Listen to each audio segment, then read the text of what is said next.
Landon.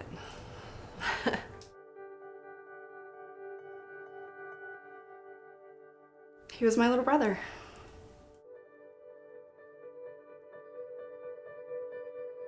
He was full of energy, full of mischief, always knew that he was funny, but he was never gonna let you know that he knew he was funny. He had a very unusual sense of humor, and he came off as very grumpy, but his heart was so tender and warm and sensitive. It was his signature face, I guess you could say. It progressed from just a little frown, and I'm not even going to attempt to try it because I would not do it justice at all. It was never a grumpy face. It was, hey, I just jumped off that building and landed on the trampoline, did a backflip, and didn't break any bones. You know, look at me, I rock. He was just no quit, all go, feared nothing. The more extreme, the more he loved it. If there was something that he put his mind to, he would do it. He would find a way. It was the same when he was 2 years old or when he was facing death. There was nothing he wouldn't do, and there was nothing he wouldn't do for someone else.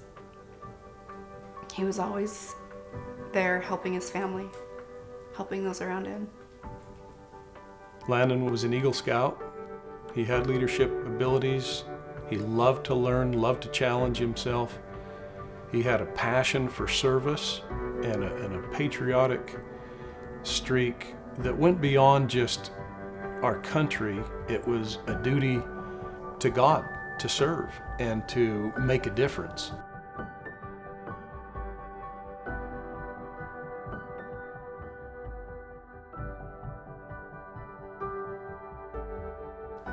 He actually texted us, and his text said, getting medevaced out will be all right, and that's it. And then we didn't hear anything until 2 days later.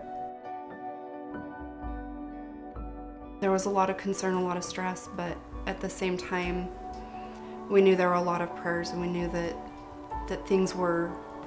they were in good hands here, that they had a good team of doctors, that they were where they needed to be so that he could receive the very best care that he could possibly receive anywhere. In the America building at Walter Reed, they have a grand piano in their lobby, and we came down from the elevator, and he just wanted to go home and lay down.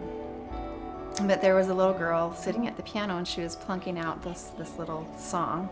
He walked over to the piano and he sat down with her, and she's like, you know, who's this guy sitting with me? She didn't know. He talked to her for a second and just, you know, said, you know, I'll play this part, you play that part, and they started playing it out together.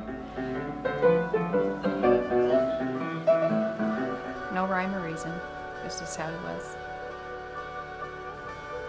It was a shock when we found out that it had come back and how aggressively it had returned.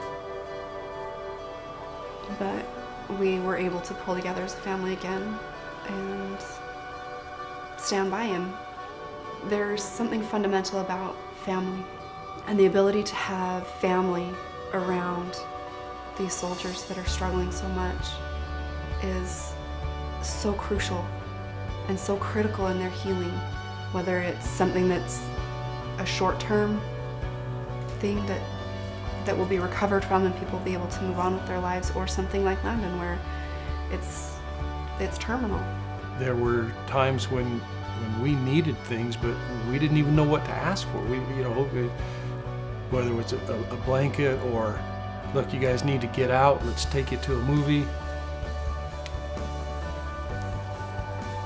That was the last time that we got Landon out of the hospital.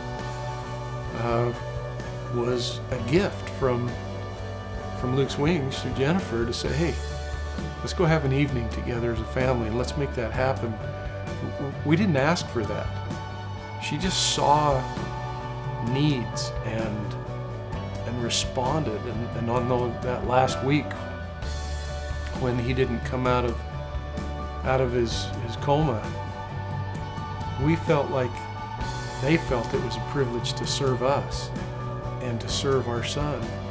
He may not realize or may not have known the impact that he made on people's lives, but he had a huge impact on everyone that he met. He had the ability to draw people to him. He had strength and honor, and in a lot of ways was the backbone of this family. I think we go forth with the courage that we were shown by our son's life and death. I think we go forth with the love and service that was shown by the organizations like Luke's Wings that stepped forward to share this experience with us. I think we let go of all the garbage and just go forward with peace.